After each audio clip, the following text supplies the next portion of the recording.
Good night. Hello, hello, hello, hello, hello, hello, c'est Hailey. Hailey, j'espère que tu vas bien. On se retrouve aujourd'hui. Ça fait plusieurs jours que j'ai pas filmé parce qu'il faisait trop lourd. On est le samedi 30 mai et il faisait beaucoup trop chaud. Si tu entends énormément de bruit, je m'en excuse. Il y a je sais pas s'il y a ça dans toutes les villes, en tout cas dans la mienne il y a ce qui s'appelle la fête interculturelle. Et donc du coup, en plus, ce soir il y avait un match PSG Arsenal, si je me trompe, pardon. Et donc du coup la France a gagné, enfin le PSG a gagné, pardon. Et donc du coup on est en mode klaxon, feu d'artifice, tout mélangé. Et en plus c'est le seul soir où il a plu énormément en fin de journée, même de la grêle, du vent. Alors je me suis dit, il fait moins chaud. J'ai quand même ouvert un peu parce que bon bah dans ma pièce c'est tout petit. Mais je voulais en profiter pour être avec toi.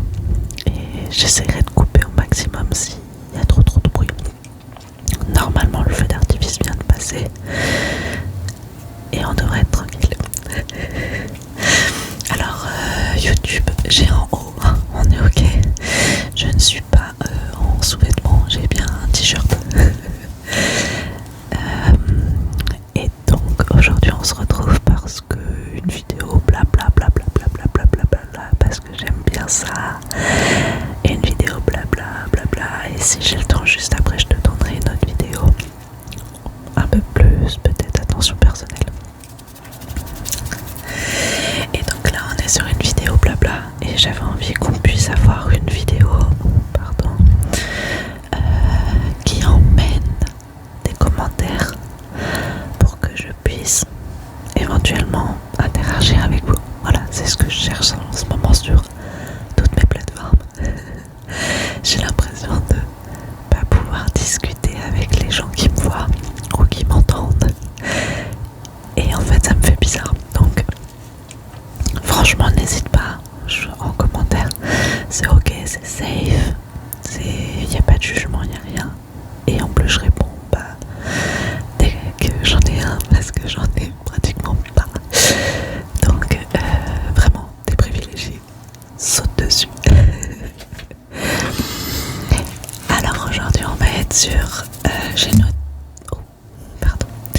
j'ai noté 52 questions, sujets qui peuvent faire débat. Voilà. Donc je t'invite à débattre avec moi et à donner ton avis. Alors pas forcément sur les 52, attention, mais par exemple si quelque chose où tu es pas en accord avec moi ou que tu as un avis complètement différent, et ben c'est ok et on peut en parler. Voilà. Donc je commence. Ce 52, ça va durer longtemps. Je l'ai mis en catégorie. Donc la première catégorie, on est sur mariage et vie de couple. Pardon. Mariage et vie de couple. Alors le mariage, une belle preuve d'amour romantique ou juste un bout de papier administratif? Eh bien, j'étais team papier administratif. Voilà. Et en fait, quand j'ai rencontré mon mari aujourd'hui, mon avis a évolué et a changé. Et donc, je dirais à l'heure d'aujourd'hui, une jolie preuve d'amour, en tout cas mutuelle, même si pour moi, le mariage, la preuve d'amour ultime, c'est un enfant. Parce qu'un mariage, ça se défait. Un enfant, c'est pour toute la vie. Ensuite, l'argent à deux. Donc, compte bancaire commun pour tout partager ou compte séparé pour garder son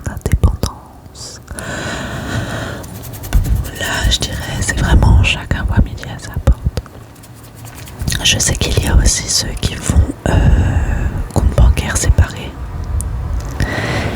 et qui ont un conjoint, là où par exemple ils vont verser l'argent pour les factures, etc. et que les factures sont prélevées, mais chacun a quand même son compte bancaire séparé. Ça c'est une solution, et en fait c'est chacun voit midi à sa porte. Pour ma part, c'est des comptes bancaires séparés, et depuis le mariage, compte bancaire commun. Voilà. Le style de mariage, une fête grandiose avec 150 invités ou un mariage intimiste en très petit comité, Eh bien, pour ma part, c'est mariage intimiste en petit comité. Je suis pas du genre voilà, à être sur le devant de la scène déjà, à en mettre plein la vue, mais juste à fêter ça avec les êtres chers, les êtres qui nous sont chers, qui font partie de notre quotidien, pas le cousin ou la cousine hyper éloignée que tu vois juste aux enterrements. En tout cas, ça c'est ma vision des choses.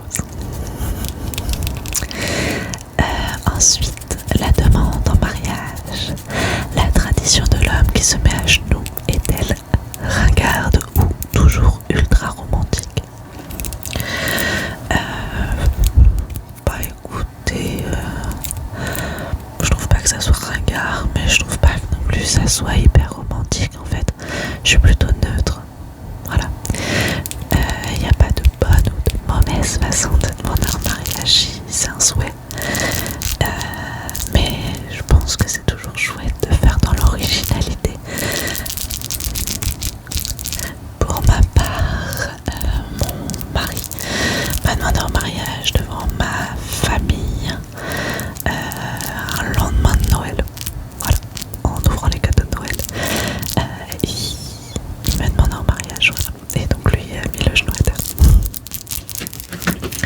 Je crois qu'on a une vidéo de ça en plus. Le grand saut, est-ce indispensable de vivre ensemble avant le mariage pour tester le couple, ou cela casse-t-il la magie? Je pense que c'est indispensable. Je pense qu'on ne se connaît jamais avant de vivre ensemble. Le chacun chez soi, pardon, c'est sympa, mais c'est pas considéré, enfin pour moi, c'est pas un couple. Vous voyez, je pense que pour dire couple et vraiment aimer la personne dans sa globalité, il faut savoir ce que c'est de vivre avec, pouvoir la supporter au quotidien, ses défauts et ses qualités, mais inversement, hein, également nos défauts et nos qualités. Mais sans ça, eh bien c'est un peu à des risques et périls si tu te maries et qu'après tu vis avec. Voilà. Après, je sans vouloir dire de bêtises, je crois qu'il y a certaines cultures, je cherche mes mots, certaines cultures où ils vivent ensemble après le mariage, mais on est encore dans une autre dynamique où le mariage est très ancré et donc le divorce n'est pas forcément une option. Moi je parle pour ma part, et seulement moi, il était important de connaître bien la personne avec qui je vis. Voilà. Le passé, peut-on vraiment rester ami avec son ex? No way. No way. Je ne pense pas qu'on puisse être ami avec son ex. On peut éventuellement avoir une entente cordiale, quelque chose de correct, mais je trouve que c'est hyper malaisant, même pour la personne qui partage ensuite ta vie, ou qui partage sa vie avec ton ex. Il y aura toujours une part pas d'ambiguïté, parce que pour certains c'est clair, pour d'autres pas, mais pour ça se peut aussi qu'il y ait un des deux où c'est encore ambigu. Mais c'est surtout comment la tierce personne va le vivre. Je trouve ça malsain. Voilà. Je trouve ça pas ouf. En tout cas, il y aura forcément un mal-être, ou par exemple la personne qui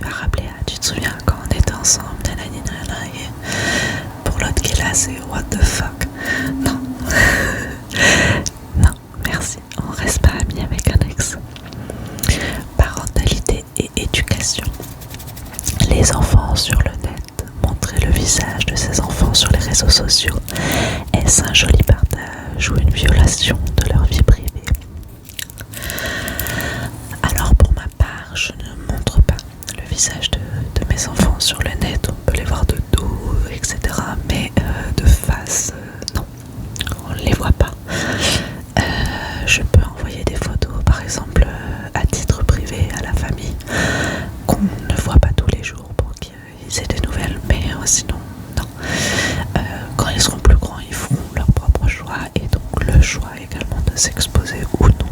Voilà, tout simplement. Le sommeil des bébés. Le cododo. Dormir avec son bébé, est-ce rassurant ou un piège pour la vie du couple? Alors moi, pour mes 2 garçons, j'ai fait cododo. Mais pour mon premier, ça a été cododo jusqu'à peut-être 3-6 mois. Et ensuite son lit. Et en fait, il a très vite fait ses nuits, donc c'était très facile. Pour le deuxième, ça a été cododo jusqu'à presque 1 an. J'en sais rien. Jusqu'à ce qu'il rentre plus dans le cododo en fait. Et après, il dormait encore. En fait, j'ai descendu son lit de sa chambre et il dormait dans notre chambre. Et en gros, on va dire que ça fait peut-être seulement une petite poignée de mois qu'il dort vraiment, qu'il s'endort dans sa chambre. Vous voyez, jusqu'ici, il dormait encore avec nous. Parce que c'est une habitude qu'il a pris, parce qu'il était il est très collé maman. Voilà. Et c'est dans son tempérament et nous on est plus dans l'écoute de l'enfant. On ne veut pas le jeter, le brusquer. Mais on l'aide à évoluer et donc pour l'aider à évoluer, eh bien il fallait qu'il dorme dans sa chambre. Et donc il dort dans sa chambre, je reste assise jusqu'à ce qu'il s'endorme à côté de lui. Et après je m'en vais. Donc voilà. En tout cas pour moi, donc c'est pas forcément un piège pour la vie du couple. Je pense que c'est aussi important pour le couple d'être ok sur le bien-être de son enfant surtout. Voilà, ça c'est surtout ça. Les traditions de l'enfance, le mythe du Père Noël, est-ce une machine nécessaire ou un mensonge inutile? Là c'est mitigé, le mythe du Père Noël. Moi c'est complètement ok jusqu'à ce que l'enfant soit l'apprenne malheureusement à l'école ou par lui-même ou voilà. Je sais que par exemple mon grand, eh bien je suis un peu mitigée avec lui dans le sens où eh bien je crois qu'il a conscience que nous faisons les cadeaux, mais ça c'est fun et c'est ok pour lui de faire une liste au Père Noël. Donc ouais, c'est pas grave. Il fait sa liste au Père Noël, il demande toujours s'il va avoir des cadeaux par le Père Noël. Et quand il a les cadeaux, il nous remercie parce qu'il sait que c'est quand même nous. Et en plus, moi les cadeaux, je les cache à la cave. Donc du coup, ça lui est arrivé de tomber dessus et ça lui pose pas de problème. Donc bon, moi c'est... Voilà, les enfants y croient s'ils ont envie, s'ils y croient pas s'ils ont pas envie. Enfin, je vais pas... Voilà, c'est ok. Par contre, je pose pas les cadeaux et je les achète pas devant eux. Donc je pense qu'on pourrait dire que je suis plus sur ok le mythe du Père Noël et que c'est ok la machine Noël et de les voir ouvrir les cadeaux, de pas savoir ce que c'est. Mais par contre, est-ce que c'est un mensonge utile? Bah non. Voilà. La discipline, l'éducation positive sans punition, tout par la discussion, est-ce l'idéal ou le risque de créer des enfants rois? Je crois que j'en ai parlé dans ma vidéo parentalité pour décomplexer. Eh bien, je suis ok, complètement ok sur la discussion avec l'enfant. Voilà, faut verbaliser à mort, pouvoir avoir un havre de paix. Mais la punition, pour moi, c'est ok aussi en fait.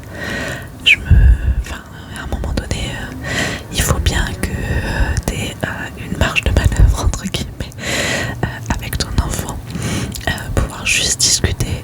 Je vous assure, en tout cas, moi, c'est pas, ça marche pas quoi. Juste discuter ne fonctionne littéralement pas.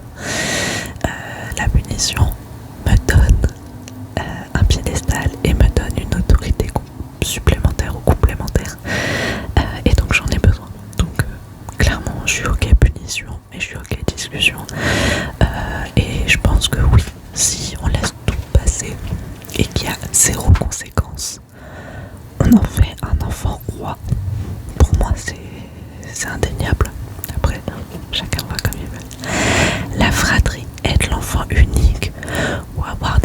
sœurs, qu'est-ce qui est le mieux pour s'épanouir? Alors moi, enfant, je voulais être enfant unique.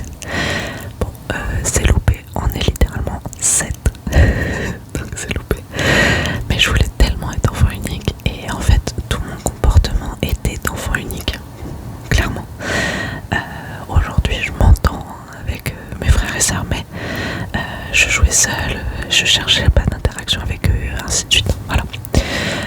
Par exemple, si je prends le cas de mon foyer à l'heure actuelle, moi je voulais avoir juste mon aîné, donc un enfant unique, mais lui était vraiment dans la demande. Parce qu'en fait j'étais restée sur le fait que être enfant unique ça doit être fun d'avoir ses parents juste pour soi. Et ça c'était mon idée à moi, personnelle, d'enfant, qui a grandi avec ça. Mais mon fils, lui, l'a vécu complètement différent. Il a été du coup enfant unique pendant 5 ans. Et donc lui, il réclamait à avoir un petit frère ou une petite sœur. Pour moi, c'était pas ok. mais lui vivait pas super bien le fait d'être tout seul. Il comprenait pas. Et en plus, il voulait voilà, quelqu'un pour jouer, partager, etc. Et quand il y a eu son petit frère, et donc aujourd'hui qui est là, et ben il est trop content. Alors évidemment il y a des disputes normales, des petites chamailleries, mais il est trop content de ne plus être enfant unique. Alors vraiment, donc là je pense que c'est pareil, il faut être à l'écoute. Je dis pas allez faire un enfant parce que votre enfant dit de faire un enfant, non, pas du tout. Mais juste en fait, des fois on a tendance à avoir nos idées et à les transposer. Moi en l'occurrence j'avais mon idée de l'enfant unique et je le transposais sur mon enfant en pensant que c'est ce que je pouvais lui offrir de mieux, parce qu'il aurait toute ma disponibilité et toute mon attention, et au final c'est pas du tout ce qu'il attendait de la vie lui. Et franchement bah ouais, fratrie, moi j'en ai 2 et j'irai pas plus loin. Mais après chacun va midi sa porte, chacun fait comme il veut. Moi je sais que par exemple on est 7 mais on n'est pas les plus unis du monde, autant là j'en ai 2 et ils sont super ensemble, donc à voir. Et il y a des familles XXL très épanouies, donc franchement c'est ok, mais voyez, faites comme bon vous semble. Le plus important c'est d'avoir les capacités de pouvoir subvenir à leurs besoins, c'est surtout ça, c'est important, vraiment. Ne faites pas des enfants juste pour faire des enfants. Vraiment, pensez à leur avenir. Est-ce que vous êtes en capacité de pouvoir subvenir à leurs besoins aujourd'hui, demain et quand ils seront adultes? Ça, faut y penser aussi. Vraiment. Ensuite, école, adolescence et société.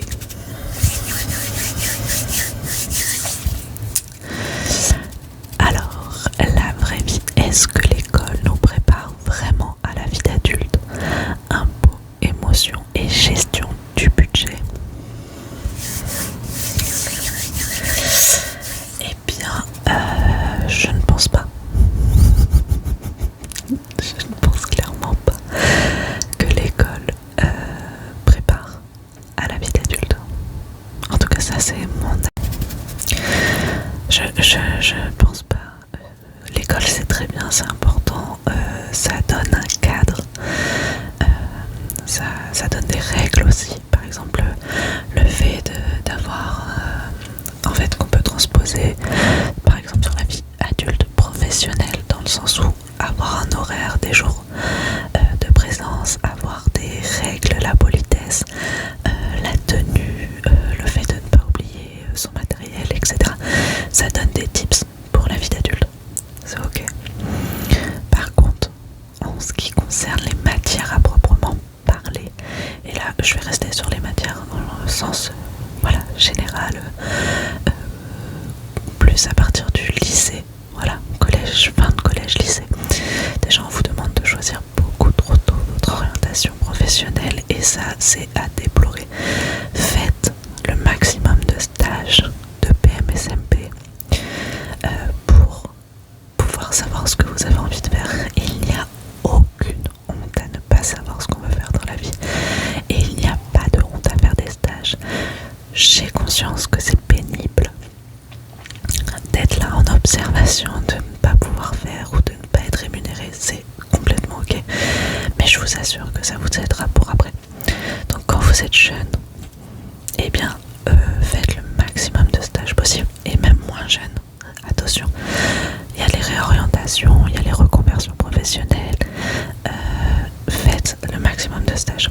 Si vous voulez changer de métier, un stage avant, parce qu'entre ce qu'il y a sur le papier et la réalité, parfois il y a complètement un écart, et je vous assure que c'est très important.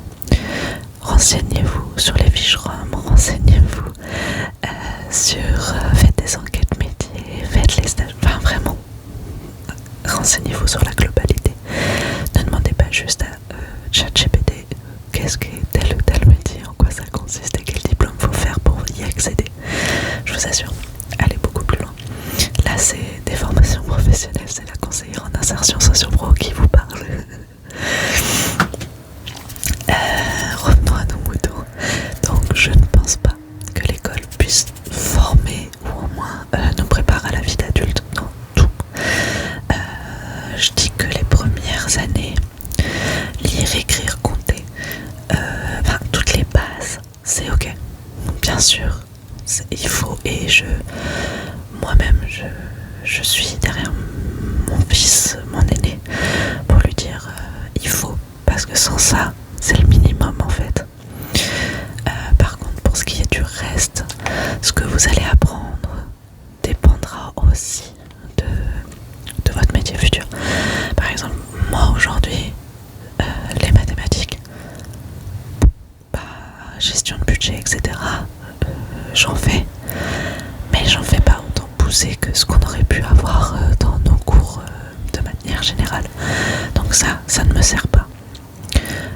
Lire, l'orthographe, etc., bien sûr que ça me sert. Qu'est-ce qu'on peut avoir? Les SVT, ça me sert pas. La technologie, ça me sert pas spécialement. J'ai fait un an de mesures physiques et informatiques, donc avec des circuits fermés, imprimés, etc. Ça ne me sert pas.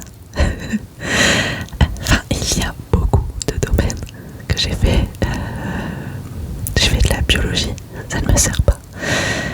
Le sport ne me sert pas du tout.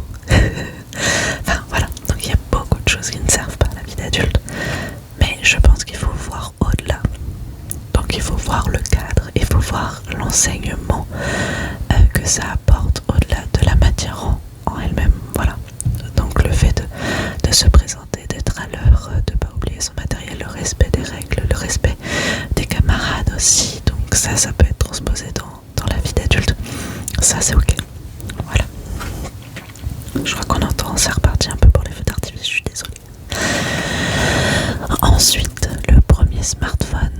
Quel est le bon âge pour donner un accès libre aux réseaux sociaux à un adolescent? Et bah déjà l'adolescence. Voilà, la réponse est plus ou moins dans la question.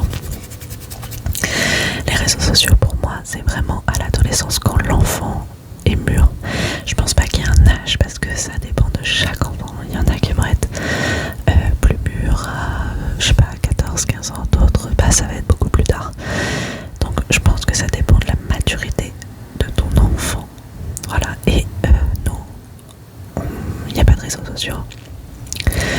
Mais par contre, on ne veut pas créer l'exclusion non plus.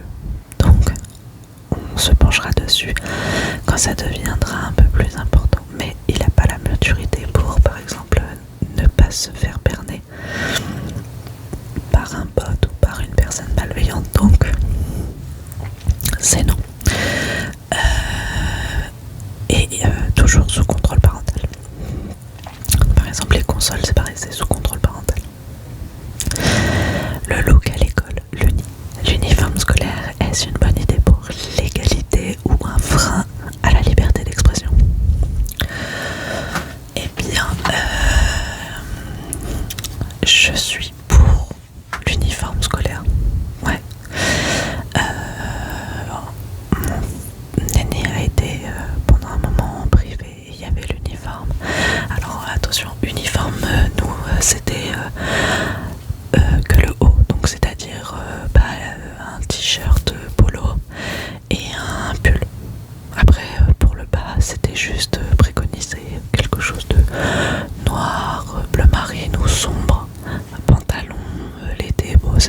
shorts. Pour ce qui est des chaussures, juste éviter si on peut les marques. Et puis voilà, c'était tout. Et pour moi c'était complètement ok parce que je m'explique. Alors, aujourd'hui il est dans le public et il n'y a pas d'uniforme. Hein.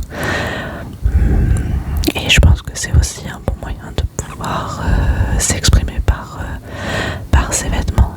Mais je trouve que l'uniforme crée une sorte d'unicité qu'il n'y a pas dans le public, avec le fait de pouvoir s'habiller comme on le veut, parce que chacun a le budget alloué pour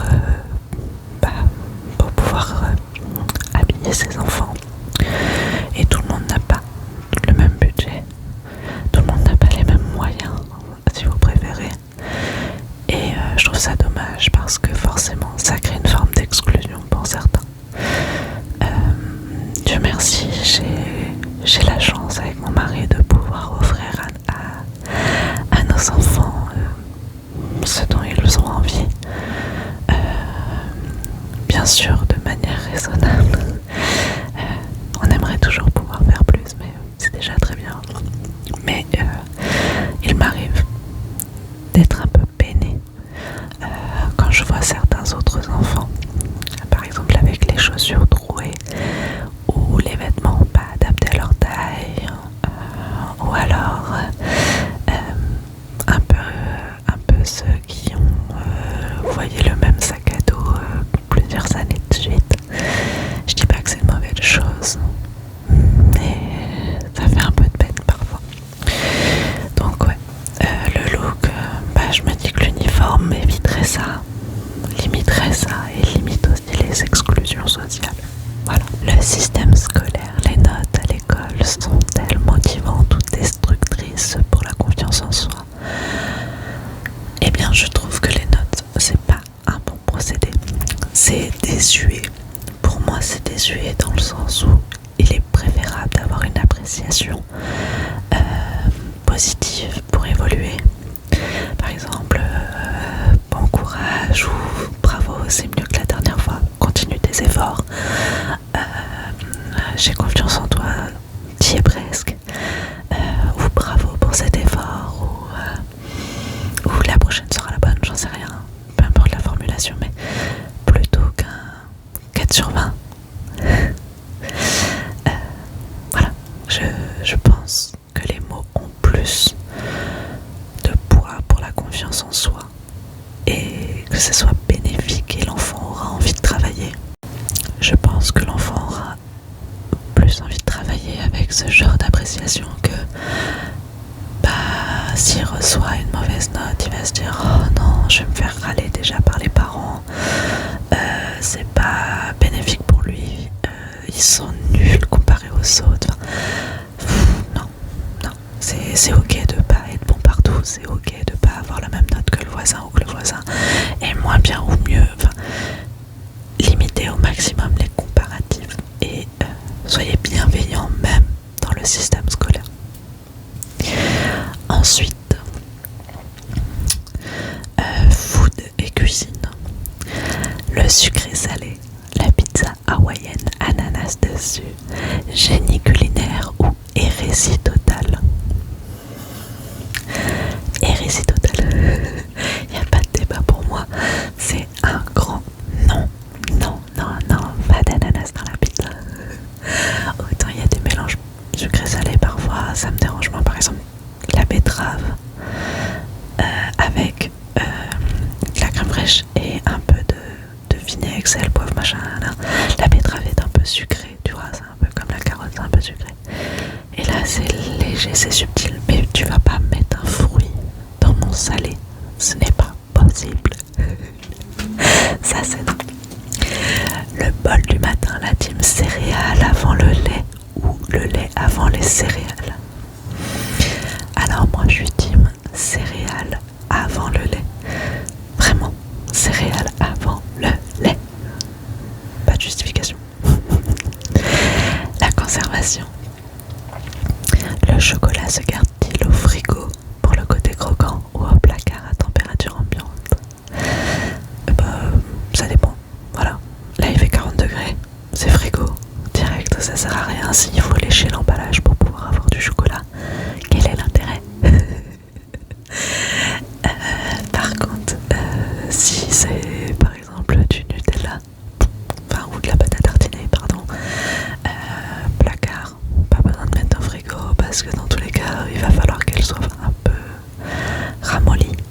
moi je suis team macchiato, latte, tout ce qui est latte. Voilà, on va faire de manière générale tout ce qui est latte.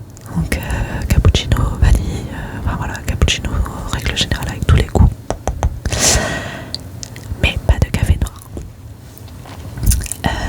La génétique, la coriandre, est-ce que ça a un goût d'herbe fraîche ou un goût de savon?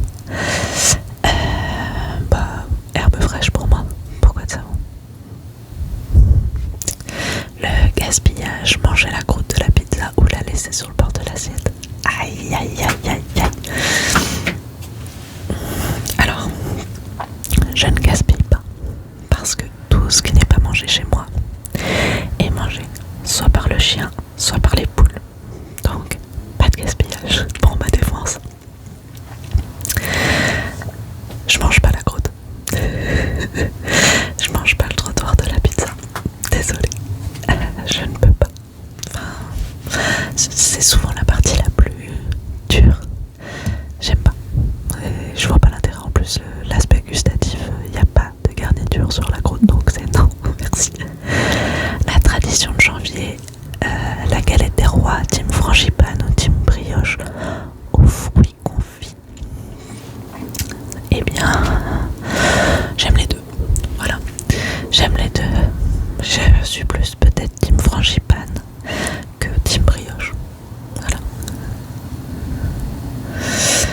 Alors, pop culture, cinéma et technologie, le doublage, regarder un film ou une série en version française ou en version originale sous-titrée.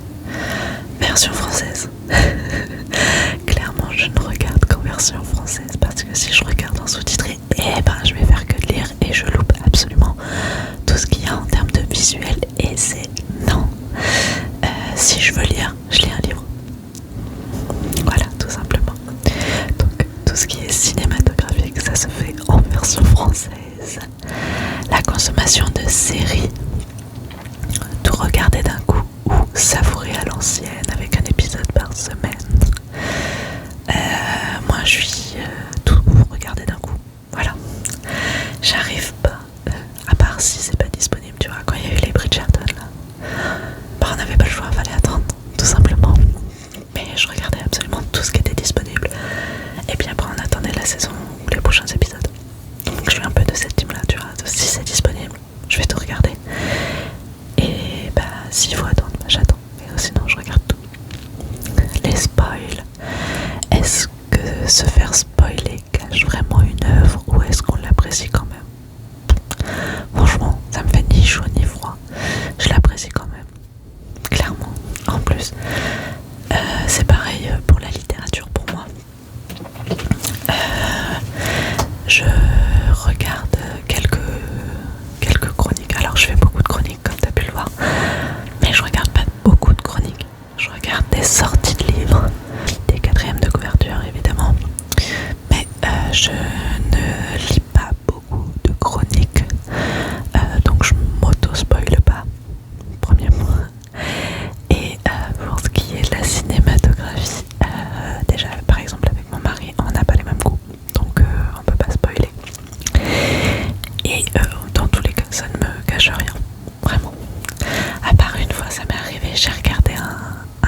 que en fait j'ai du mal à m'arrêter en fait comment on peut dire, comment, sans utiliser le jargon littéraire. En gros, je n'arrive pas à abandonner un livre, même si je l'aime pas, je vais au bout parce que je me dis on sait jamais. Et là en gros je l'ai lu jusqu'au bout, mais vraiment je l'ai subi parce que je me refaisais les scènes et tout, et ça c'était juste une horreur. Et du coup c'est vrai qu'en voulant apprendre de mes erreurs, et ben la femme de ménage, je l'ai lu après que le film soit sorti, et donc du coup je n'ai pas regardé le film, j'ai lu le livre avant pour pas encore une fois avoir cette sensation de mais il va se passer ça, ah bah oui tu vois je l'ai vu, donc ça voilà. Mais sinon quand les gens me parlent de trucs, m'en fous. Par exemple si je suis une émission et qu'on me dit ah bah c'est un tel qui a gagné, ouais c'est cool, ça va pas m'empêcher de regarder l'émission quand même, c'est pas grave. Bref, je blablate beaucoup. Désolée. Ensuite, on a la question. Donc je disais question 28. Ah, il va durer l'éternité cette vidéo. J'espère que tu vas réussir à t'endormir. Je suis désolée. Le classique d'action. Est-ce que Piège de cristal est légitimement un film de Noël? Bah pardon, j'ai pas la rêve. Vraiment pas la rêve. Je peux pas répondre. T'en penses quoi toi? N'hésite pas à me dire. La lecture, les liseuses électroniques Kindle, Kobo ou les vrais livres papier et leur odeur. Ah, livre papier. Livre papier, mais vraiment livre papier. J'adore la sensation du livre, les pages, l'odeur, le bruit, j'aime tout. Après, j'ai rien contre l'électronique, juste j'y suis pas passée. Et mes SP, mes services de presse, pardon, que je reçois, la plupart maintenant, les services de presse se font en numérique. Et ben je les lis sur la tablette. Voilà. Et tant que cette solution me convient, je n'achèterai pas de liseuse. Les communications. Écoutez les messages vocaux en vitesse 1,5 ou x2. Est-ce un gain de temps ou un manque de respect? Un gain de temps, pourquoi ça serait un manque de respect? C'est complètement un gain de temps et c'est complètement ok. Ça m'arrive aussi de lire, je sais pas comment on peut dire. En fait quand j'ai des bêta lectures, et ben ça m'arrive de les écouter en fois 1,5 ou x2 et c'est complètement ok. Je trouve pas que je manque de respect à qui que ce soit, j'écoute du début à la fin. Ensuite, la fin de Game of Thrones, gâchée ou logique selon toi? J'ai pas d'avis là-dessus. J'ai regardé la série il y a longtemps et j'ai toujours pas compris pourquoi ça avait fait un tel engouement. En fait je suis le genre de personne plus un impact mondial ou de manière générale sur tout le monde, bah, j'ai pas envie d'aller le voir, donc du coup en fait j'ai mis beaucoup de temps à regarder Game of Thrones. En fait je crois que je l'ai regardé une fois que tout le monde n'en parlait plus, et en fait bah c'était ok, même si parfois on est ok sur le fait qu'il y a des scènes un peu cheloues, mais bah c'est pas non plus voilà, ça méritait pas tout l'engouement je pense. Après voilà, c'est mon avis. Le gaming, les jeux vidéo sont-ils une perte de temps ou un art à part entière? Un art, je ne sais pas, mais je ne trouve pas que c'est une perte de temps. Franchement c'est un moyen de se distraire, de se détendre aussi de manière raisonnable. Il y en a qui font leur métier et c'est complètement ok aussi. Donc pour moi le gaming ça me va complètement. Je joue moi-même et ça me fait beaucoup de bien et voilà, c'est pas une perte de temps pour moi. La philosophie, peut-on ou doit-on séparer l'homme de l'artiste? Est-ce qu'on a vraiment envie de répondre à une question philosophique là tout de suite, à presque minuit? Pas du tout. On va passer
dès qu'on rentre chez quelqu'un ou les garder au pied. Et ben chez nous, on retire les chaussures. Voilà. Quand c'est des gens qui n'ont pas l'habitude, c'est ok, on les laisse, il n'y a pas de problème. Je vais pas demander à un ouvrier par exemple de venir et d'enlever ses chaussures, c'est pas grave. Pareil, s'il y a un repas de famille, etc., machin, non, c'est pas grave. Mais par contre, en règle générale, les gens quand ils viennent chez moi, pour X ou Y raison, ils enlèvent leurs chaussures et je fais pareil chez eux. J'enlève mes chaussures. C'est un signe de politesse, de respect. Ou alors je demande, voilà, est-ce que je retire ou non mes chaussures? Voilà, ça peut arriver. Le thermostat, la température idéale de la maison en hiver, 19 ou 22. Bah 19 en fait. 22, tu fais ce que tu veux, mais perso, j'ai une facture à payer. Et après, elle est très gonflée.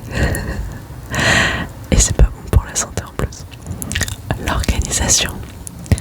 La team, je prépare mes vêtements la veille ou choisis au talent le matin. Et ben, team, je choisis au talent le matin. Voilà, j'ouvre mes volets, je regarde le temps et je me dis, ok, je vais mettre 6 à ça. Et c'est bon, c'est fini, c'est réglé, ça prend littéralement 2 minutes.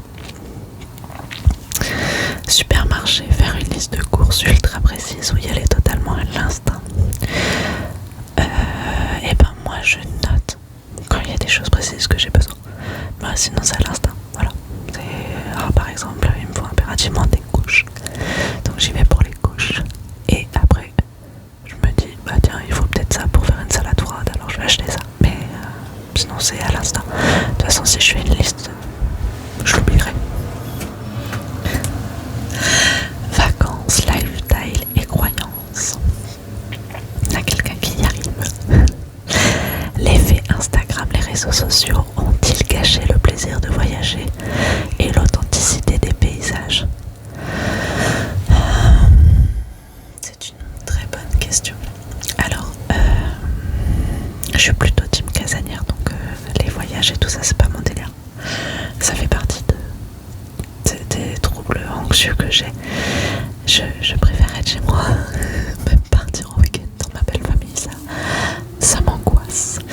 Mais la question est savoir si les réseaux sociaux ont gâché le plaisir de voyager. Je pense pas. Honnêtement, je pense pas. Je pense qu'au contraire, pour certains, ça leur donne envie d'aller. Ça a donné de la visibilité à certains endroits, peut-être un peu trop à d'autres, et idéaliser trop d'endroits, pardon. Par exemple, je vais dire l'engouement Dubaï, Bahamas, machin, alors qu'il y a énormément d'endroits sur cette planète qui mériteraient d'être vus, d'être connus, mais qu'ils ne le sont pas, parce qu'ils sont peut-être moins instagrammables, je sais pas. Mais je pense pas non plus que ça ait gâché pour autant le plaisir des voyages. Pour certains, ça a même donné des vocations.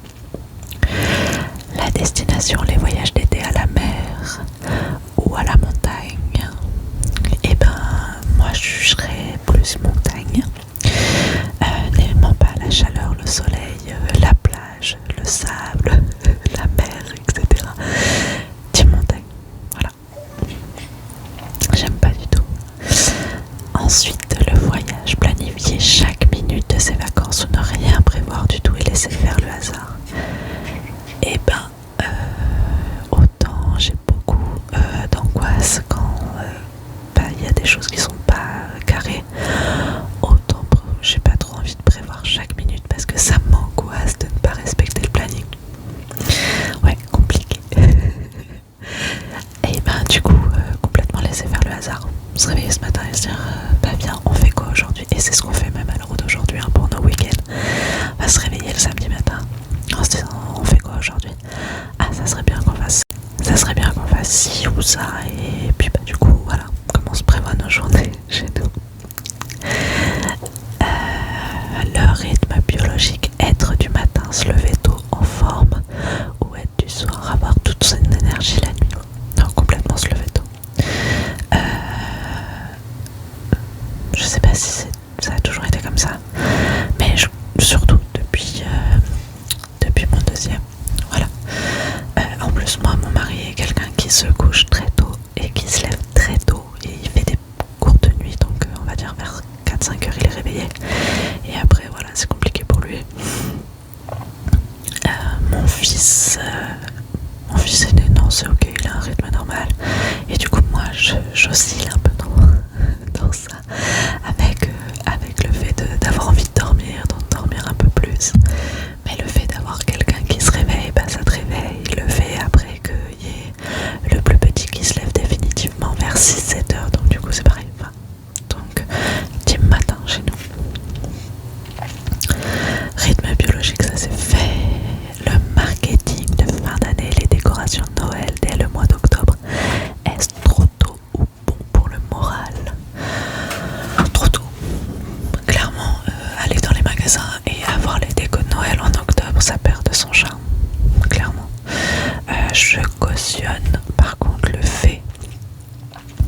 possible.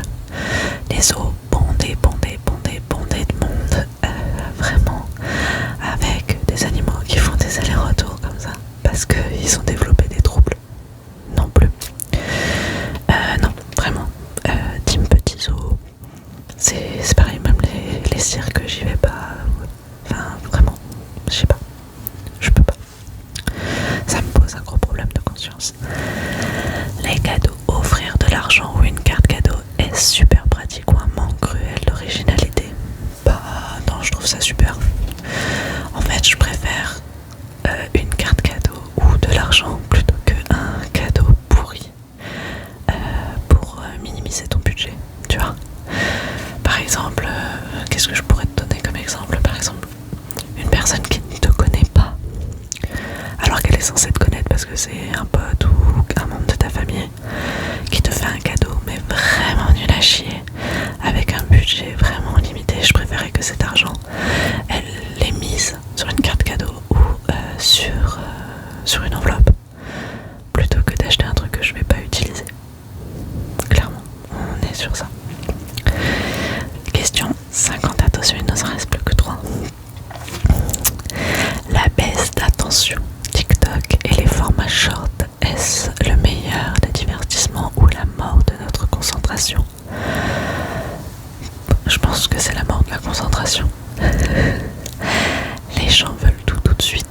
Voilà, limite on va plus regarder un film, on va regarder que des bandes annonces. Je trouve que c'est important de pouvoir converser. On peut pas avoir tout de suite en fait. Et faire marcher ton cerveau, c'est important. C'est très important. Alors je dis pas, tu peux scroller de temps en temps, mais ouais, non. Je pense que je préfère, par exemple là, sur l'exemple YouTube, je préfère une vidéo où je parle, même si c'est 1 heure, 2 heures, 3 heures avec toi.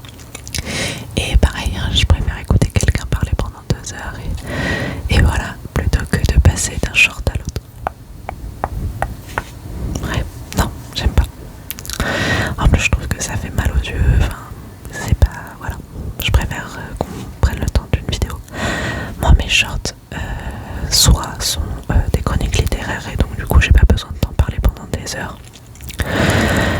Ou soit c'est juste un petit bout de la vidéo que tu vas avoir le lendemain et comme ça te permet de savoir si elle t'intéresse ou pas.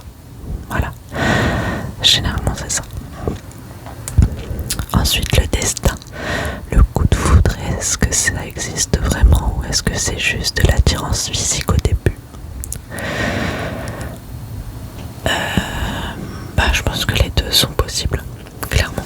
Je pense qu'il y a forcément de l'attirance physique parce que ça fait partie de l'humain. Mais je pense aussi que le coup de foudre peut exister au-delà du physique. Clairement, on peut avoir une attirance intellectuelle. Et ça, c'est bien mieux que physique, ça dure plus longtemps. Parce qu'un physique, ça change. Et la dernière question, mysticisme.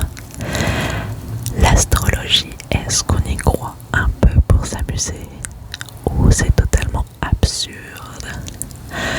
Alors, l'astrologie, moi j'y crois, mais pas pour m'amuser. J'y crois tout court. Alors, c'est comme tout, hein, il faut en prendre et en laisser, et chacun est libre de croire ce qu'il veut. Si tu es sur ma chaîne depuis longtemps, tu sais que tout ce qui est oracle, etc., fait partie de ma vie. D'ailleurs, peut-être que je reprendrai ce genre de vidéo. C'est vrai, pourquoi on le fait pas? Pourquoi tu m'y as pas fait penser? Mais ouais, c'est quelque chose qu'on peut faire.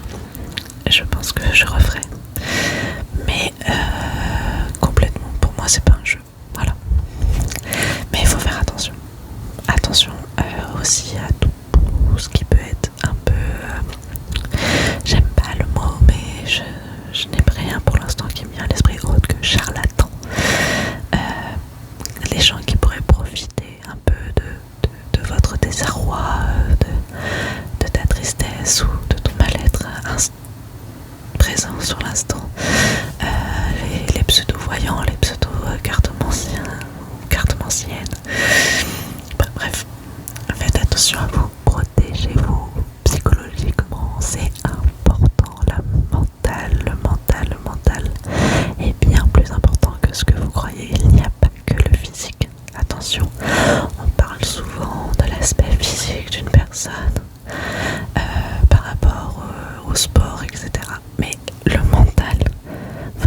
Si vous savez pas ça, rien ne fonctionne. Et bien voilà, on a fait les 52 questions.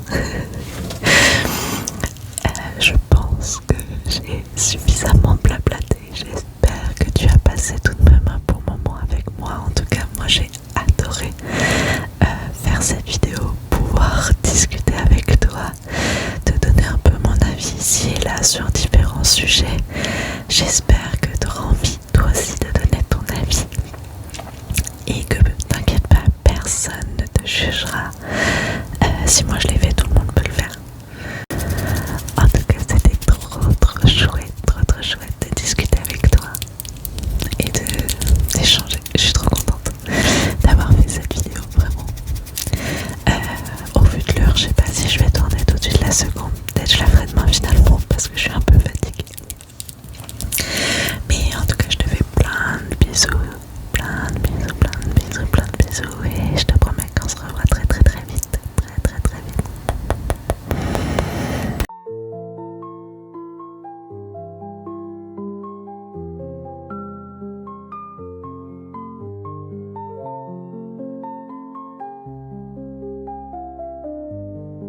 Good night.